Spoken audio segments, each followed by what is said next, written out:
it just pains me to see what has happened to my former glory, the M60E4. Battlefield 4, guys, welcome viewers, this is Wincher. Here's my review. Let's just look real quickly at the stats between Battlefield 3, Battlefield 4, the M60 with the M240 Bravo there at the end. They have changed a lot here. The side-to-side recoil has been increased in Battlefield 4, and the ammo count's been cut in half.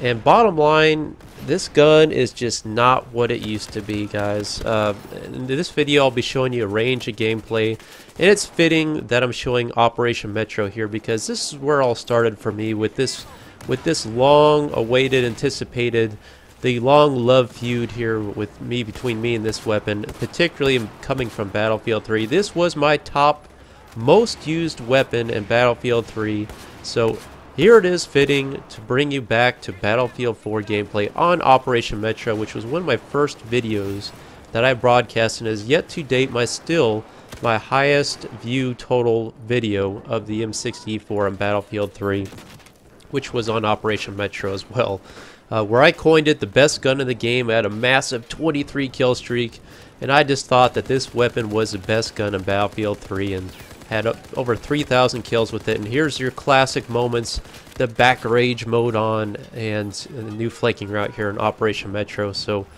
coming back to it, I just felt like I would just be throwing this weapon on and just turning it on again, and unfortunately, no.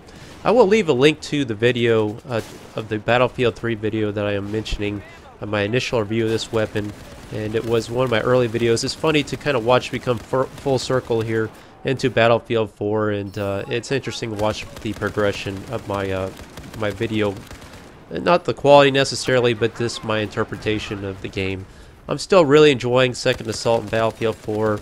I've just been so darn busy lately with work, guys. I apologize for not getting content out quick enough here, but let's focus on this weapon. As I mentioned there in the stats in the beginning, they've increased the side-to-side recoil of this gun. They've halved the ammo capacity of the weapon. They've really, frankly, they've just taken the teeth out of this gun. Now, they have done some buffs to it. They've reduced the aiming down sight spread. They've kind of made this gun supposedly like a long-range type of weapon, which I'm kind of laughing at everybody's initial interpretation of this gun, particularly other YouTube channels that clearly don't use support, and they're terming this a sniper rifle support class weapon. Let me tell you, it's not a sniper rifle by any means. It's not what it used to be, and in my interpretation, I have not mastered this weapon yet, but having several hundred kills with it, I don't like it. I'm very disappointed with it, and I really see no reason why that you want to run with this weapon at all.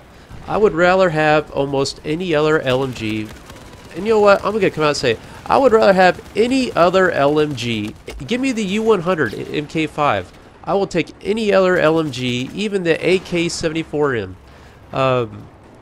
Or excuse me, the RPK-74M, any other LMG over the M60E4 in Battlefield 4. Now, it pains me, guys.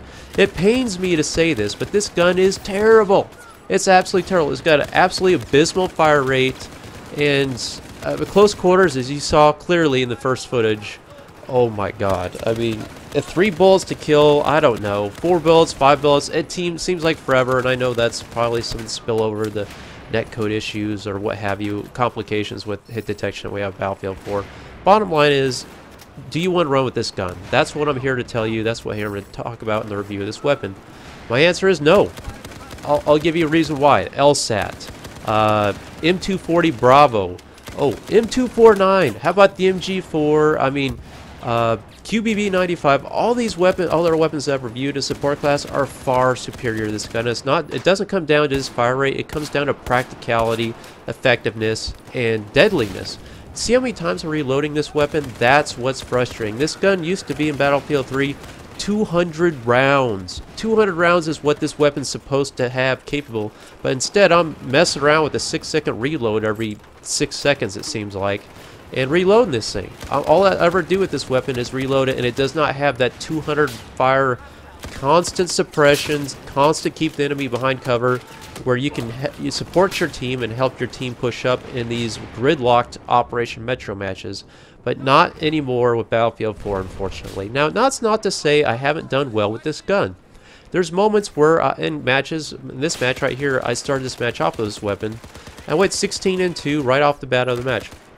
It's not to say that it's a terrible weapon, but I just don't find its practicality, I don't find its usefulness on the battlefield. And I don't like posting critical reviews, critical interpretations of weapons, but I have to be honest with you guys here. I mean, if there's anybody, and you can count on me guys, if there's anybody out there on YouTube that was going to endorse this weapon, it would have been Windshear. I mean, coming from Battlefield 3, you guys know my love affection with this gun. I mean, I coined it Deep Throat. First of all, Deep Throat's gone. She's gone soprano on me here. I mean, what is the sound of this weapon? The weapon sound of this gun is not right. It sounds like a damn typewriter, and I really enjoy the sound characteristics of Battlefield 4. That's one of the great things I love about this game. But my God, did they get it wrong with this gun? It just, I mean, just click, click, click, click, click. That's all it sounds like to me with this gun, and it really just, it's like nails on a chalkboard a lot of times. I don't have the immersiveness that I had with Battlefield 3, where I had that that deep pig sound that this weapon's kind of coined on. I just feel like they missed the target on this gun in Battlefield 4. I'm really, really epic disappointment, guys. And the final clip here will showcase the just where I've come full circle with this weapon. Again, here we are. This bores you guys to see it just as much as it bores me to sit here playing it, reloading this gun, because you have to do it all the time. 100 rounds, at some point in time, because as many bullets you have to throw at people, particularly at close range. At some point in time, when you have 30 rounds left in a magazine, you have to make a decision. Well, am I going to reload this or not? Well, I guess I need to. And as opposed to coming up to a group of guys and you realize 30 rounds is enough to deal with all of them. Because it seems like 30 rounds is a lot of times what you need to take out 2 or 3 guys at any given point in time, because of the hit detection with this weapon, or just the recoil aspect of it. It's more effective to burst fire this weapon that I found. However, you can go full auto with it, but again, burst firing is really what just about every weapon in this game you should be using that type of fire mechanism with. But where I've identified the greatest weaknesses of this gun is when people are firing at you.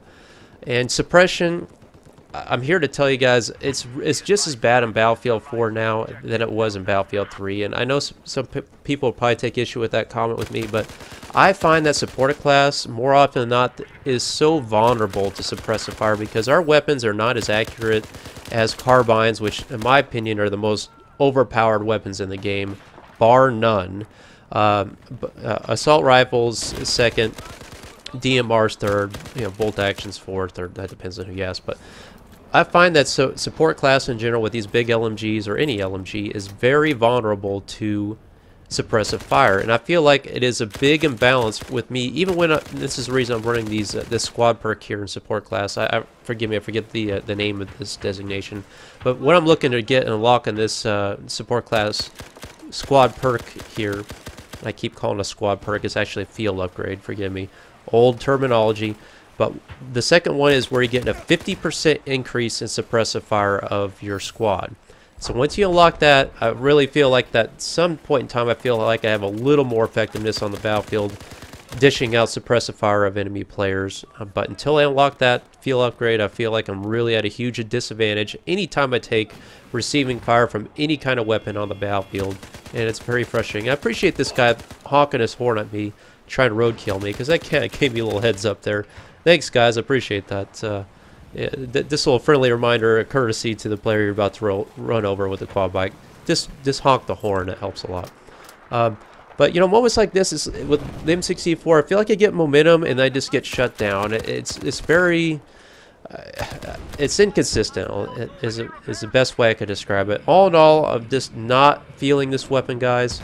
I think a lot of people out there have judged to a real quick high that's common when you put a new gun in your hands. You think, oh, this is the best gun in the game. I'm guilty of doing it numerous times, but then when you start playing with it more and more, you realize that, well, you know what, in that particular instance, I would rather have the gun I'm comfortable with, my overpowered carbine, my AK-5C, or my Ace 21 or my Ace 23. So I mean, not to say that this weapon's not distinguished in some respects. I mean, it still has a massive 34 damage, a minimum of 25. As you can see here, it can shoot at long range at enemies.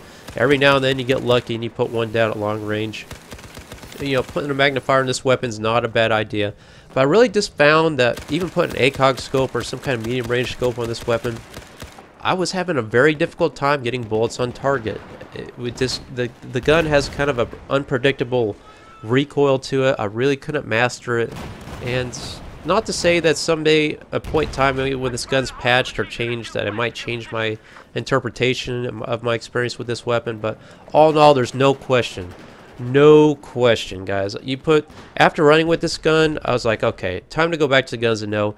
Give me the M240 Bravo, beast mode on, and I was destroying it. Give me the M249, MG4. I mean, it was like night and day difference. I did so much better with any of those weapons over this gun. It's undeniable, it's unquestionable that this weapon is severely handicapped in comparison to those other weapons. They're just so much more accurate.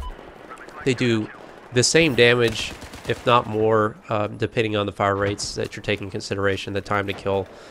So really, they've missed the mark on this weapon. That's my review, guys. I hope you like this negative review. I hate to be so negative about it. Sorry about getting the content out, but I'll wrap it up here with this last clip. Please like and subscribe. This is why this gun's terrible. Thanks for watching. I'll have more Second Assault content to come.